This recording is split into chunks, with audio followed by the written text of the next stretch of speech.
رسول پاک صلی اللہ علیہ وسلم احساس والے نبی ہیں، اور احساس حضور نے امت کا کیا، احساس والی زندگی گزاری، ہر لمحہ محبوب پریشان رہے۔ نبی پاک صلی اللہ تعالی علیہ وسلم کی حدیث اور روایت کرتے ہیں حضرت سلمان فارسی رضی اللہ تعالیٰ عنہ، اور ساتھ ہیں سیدنا بلال حبشی رضی اللہ تعالیٰ عنہ۔ فرماتے ہیں ہم نہ گھر سے نکلے، حضور نے فرمایا ذرا جلدی چلو، ایک ضروری کام ہے۔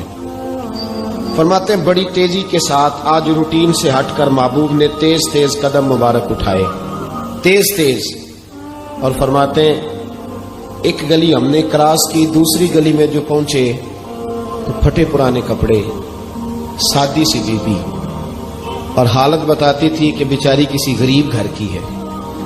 وہ سڑک پہ کھڑی تھی اور رو رہی تھی۔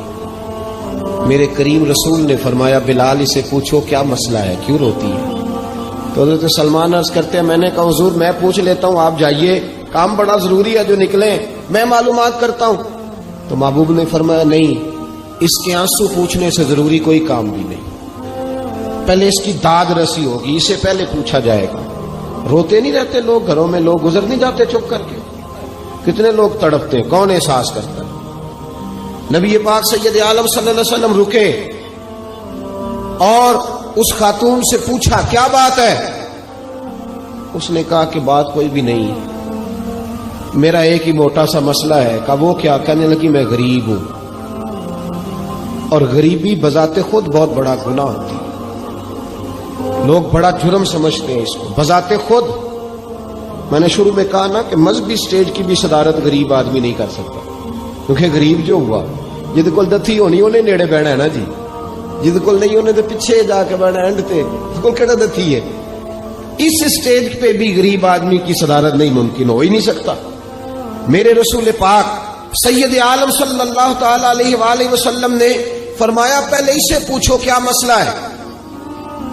وہ کہنے لگی میں غریب ہوں، بوڑھی ہو گئی ہوں، ساری زندگی غلامی میں گزاری ہے، تیل لینے آئی تھی 5 دینار کا، بوتل میں تیل بھروایا ہے، اور اب بوڑھی ہوں نا تو کمر درد کرتی ہے، پیر پیچھے موڑا ہے تو میں گری ہوں، تیل زمین پی گئی ہے، اب زمین تو واپس نہیں کرتی، لیکن واپس جاؤں گی تو ایک یہودی عورت کی ملازمہ ہوں، وہ درے سے مارے گی، کھال ادھیڑ دے گی، میں بڑی پریشان ہوں، اب نہیں مار کھائی جاتی، ہڈیاں بوڑھی ہیں، قربان جاؤں۔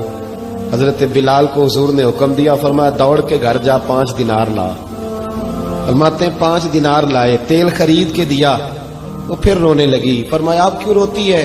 اس نے کہا بتایا نا غریب ہوں، غریب کا جرم کوئی نہیں ہوتا، لیکن پیس دیا جاتا ہے، پھر بھی مار تو اب بھی پڑے گی، اب کیوں پڑے گی؟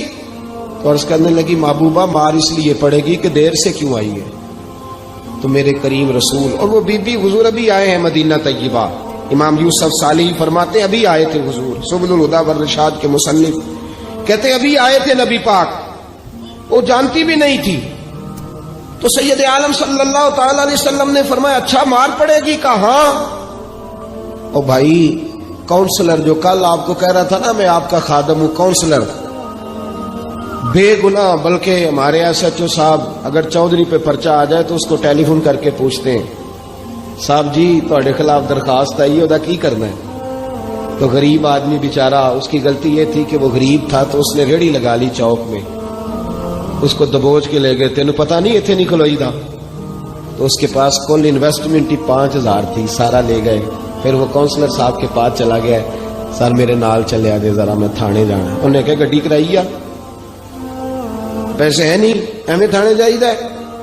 اب وہ گاڑی لایا ہے، پتہ نہیں کہاں سے لایا ہے، تھانے پہنچا ہے، اور یہ ہے ہمارا حال کہ وہ SHO بھی بیٹھا ہے کرسی پہ اور کونسلر بھی کرسی پہ بیٹھا اور وہ غریب پیروں میں بیٹھا ہے، اور ہاتھ باندھ کے کہہ رہا میری ریڑھی دے چھڈو، میریاں 4 دھیاں نے تو میں شامی کھانا کھڑنا ہے۔ کدھر گیا امت کا وہ ذوق؟ ساری زندگی نعتیں سننے والوں بتاؤ تو صحیح نعت نے تاثیر کیا دی ہے روح کو؟ اگر ابھی بھی گھاڑی غریب کے پاس کھڑی نہیں ہوتی تو پھر کیا اثر ہوا ساری زندگی نعت سننے کا؟ میرے مصطفیٰ کریم سید عالم صلی اللہ تعالی علیہ وسلم نے فرمایا اس خاتون سے یہاں کونسلر ساتھ نہیں جاتا، کہتا ہے کر دیا ٹیلی فون، سویرے 9 بجے پہنچ جانا، اور کائنات کی سب سے معزز شخصیت حضرت سیدنا بلال حبشی رضی اللہ تعالیٰ عنہ فرماتے ہیں میرے نبی پاک نے فرمایا بی بی چل میں تیرے ساتھ چلتا ہوں. گویا اللہ کی ساری رحمتیں اس کے ساتھ ساتھ چلنے لگی. اور آگے آگے نہیں, ساری کتابیں پڑھ لو, وہ پھٹے پرانے کپڑوں والی بی بی آگے آگے اور اللہ کے کریم رسول پیچھے پیچھے. ساری گلیاں اس نے پھرائی, مدینے کی صحرا آ گیا. ایک دروازے پہ دستک دی, سے مالکن آئی. وہ بی بی بعد میں کہتی ہے میں بھی بڑی ڈاڈی تھی, طاقت ہی نہیں تھی میرے سامنے کو کھڑا ہو سکے, لیکن جب میں باہر نکلی تو میں نے نور کے حالے میں لپٹی ہوئی ایک عظیم ہستی کو دیکھا. فرماتے محبوب کے گورے چٹے رنگ کے اوپر کالی زلفیں اور محبوب پاک کی مقدس آنکھیں جب تک بات کرتے رہے نظریں زمین پہ جھکی رہی. شرم و حیا والے رسول نے بڑے میٹھے, بڑے دھیمے, بڑے خوبصورت لہجے میں کہا. بریلی کے امام فرماتے ہیں نیچی نظروں کی شرم و حیا پہ درود. بڑے دھیمے لہجے میں فرمایا تیری نوکرانی ہے تیری. عورت کہتی ہے میں تو حضور کے جلووں میں محو ہو گئی کہ سادگی میں اتنا حسن میں نے دیکھا ہی نہیں, تیری نوکرانی ہے. کہا تو میرے محبوب نے فرمایا بیچاری کی غلطی کوئی نہیں, اسے مارنا نا, اس سے تیل گر گیا تھا, نیا خریدتے دیر ہو گئی, رو رہی تھی تو میں سفارش کرنے آیا ہوں. وہ خاتون کہتی ہے کسی کی نہیں مانی تھی, پر محبوب کے جملوں میں تاثیر اتنی تھی ککھ سواد نہیں مشری اندر, اسا کھنڈا می چکھ ڈٹھیاں انہاں ساریاں شیواں نالوں گلاں سجن دیاں مٹھیاں. فرماتے ہیں نبی پاک صلی اللہ تعالی علیہ وآلہ وسلم نے فرمایا کچھ نہ کہنا. کہنے لگی نہیں کہتی, میرا وعدہ رہا, کچھ نہیں کہوں گی.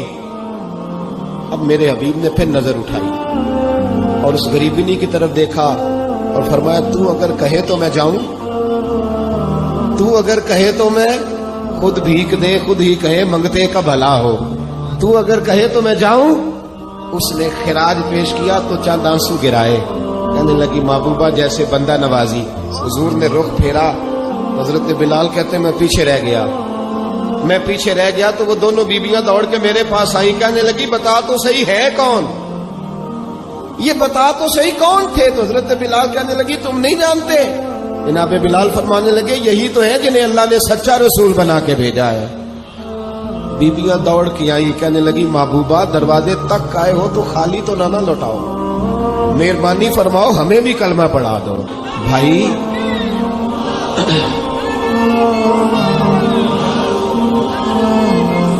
اگر دولت احساس ہے نا پھر تو زندہ ہے. جو زندہ ہوتا ہے اس میں لچک ہوتی ہے, جو مر جاتا ہے وہ اکڑ جاتا ہے. اگر زندگی ہے تو پھر احساس ہونا چاہیے.